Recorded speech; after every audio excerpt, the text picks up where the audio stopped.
Hello दोस्तों, इस video में हम एक स्वामी विवेकानंद जी के एक छोटे से कोटेशन के ऊपर एक गहराई में जाना चाहेंगे। उनका एक कोटेशन है कि strength is life and weakness is death, यानी कि शक्ति ही जीवन है और दुर्बलता ही मृत्यु है। इसका मतलब दोस्तों, इसका मतलब ये कि जब हम अपने जीवन में जब ये कोई भी ये एजुकेशन, कई प्रकार की जब हम एजुकेशन लेते हैं और कई प्रकार की पावर्स होती है इस दुनिया में, शारीरिक, मानसिक, आध्यात्मिक। जब हम बात करते हैं शारीरिक लेवल के जब पावर के ऊपर में, तो शारीरिक लेवल में जब हम एक्सरसाइज करते हैं तो हम अपने आप को शारीरिक लेवल पर हम अपने आप को फिट और पावरफुल बना रहे होते हैं। जब हम कुछ ऐसा अभ्यास करते हैं जब हमारे लाइफ में बहुत बड़े बड़े या छोटे छोटे चैलेंजेस आते हैं, जब उसमें हम अपने आप को एक चैलेंज के रूप में उन चैलेंजेस को लेते हैं, तब हमारी मानसिक शक्ति बढ़ती जाती है। और मानसिक शक्ति बढ़ती है हमारी मेडिटेशन करने से, और भी मानसिक शक्ति हमारी बनती है जब हम प्रकृति के साथ, जब हम प्रकृति के गोद में, हम उनके सानिध्य में, नेचुरल प्लेसेस में जब हम जाते हैं तो हम वहां पर अपने आप से जुड़ते हैं, तो भी हमारी शक्ति बढ़ती है। तो हमारे जिंदगी में शारीरिक, मानसिक, आध्यात्मिक और फाइनेंशियल जो हमारा जो स्ट्रेंथ है वो भी हमारी लाइफ में होना जरूरी है। तो ये सारे जितनी भी पावर्स हैं, ये सबके कॉम्बिनेशन का, ये सारी चीजों का और ये सारे ताकतों का एक साथ मिल जाने के बाद जो व्यक्तित्व बनता है वो बहुत ही सशक्त, बहुत ही पावरफुल होता है।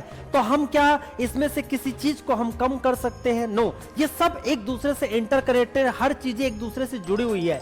अगर मैं बात करूं, जब इंसान अगर आध्यात्मिक पावर को, यदि आध्यात्मिक शक्ति को जब वो अर्न करता है, जब वो अपने ऊपर काम करता है, तो उसकी आध्यात्मिक शक्ति से कहीं ना कहीं उसके अंदर शारीरिक शक्ति को भी इनहेंस करने का, बढ़ाने का उसको एक मोटिवेशन मिलता है। जब शारीरिक और मानसिक और आध्यात्मिक शक्ति मिलती है तो जिस इंसान के पास ये तीनों शक्तियां हैं, वो इंसान डेफिनेटली कहीं ना कहीं अगर वो कमाना चाहे तो वो बहुत ही ज्यादा फाइनेंशियली बहुत ज्यादा अपने आप को स्ट्रांग बनाएगा, क्योंकि ये चीजें कहीं ना कहीं एक दूसरे से जब कनेक्ट होती है तो जो इंसान ये तीनों चीज को लेके चलता है उसके पास क्या होता है?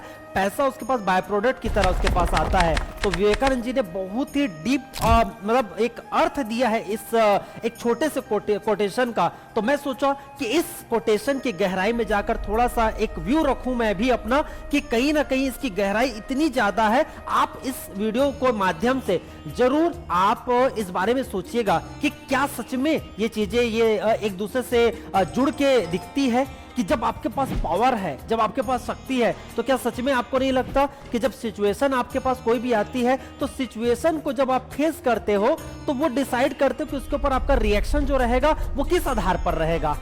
आप देखोगे अक्सर करके उस जो सिचुएशन है उसके ऊपर एक्शन और आपका रिएक्शन हमेशा आपके स्ट्रेंथ के ऊपर रहेगा। जब आप वीक महसूस कर रहे होंगे तो आप ज्यादा रिएक्टिव हो जाएंगे, और जब आप पावरफुल महसूस कर रहे होंगे तो बड़ी से बड़ी चीजों को आप एकदम सिंपल तरीके से उसको हैंडल करेंगे। तो जब आप देखेंगे अपने आप को किसी भी सिचुएशन पे आपने कितना रिएक्ट किया, तो आप अपने एनर्जी लेवल को चेक करिएगा और उसमें जानने की कोशिश करना और आप परखने की कोशिश करना कि जब आप देखोगे कि आपने जब ज्यादा रिएक्ट किया तो उस समय अपनी एनर्जी को चेक करिएगा। उस समय आपका जो एनर्जी का लेवल था वो कहीं ना कहीं बहुत ही ज्यादा आप वीक रहे होंगे, और जब आपका एनर्जी लेवल हाई है तो आप चीजों को ऐसे ही, अरे चीजें आती है जाती है, ऐसा करके आप उसको टेक इट इजी लेंगे। तो गाइस, इसके ऊपर जरूर ध्यान दीजिएगा, और ये छोटा सा कोटेशन आपकी और हमारी जिंदगी को बदल सकता है। तो इस वीडियो में इतना ही।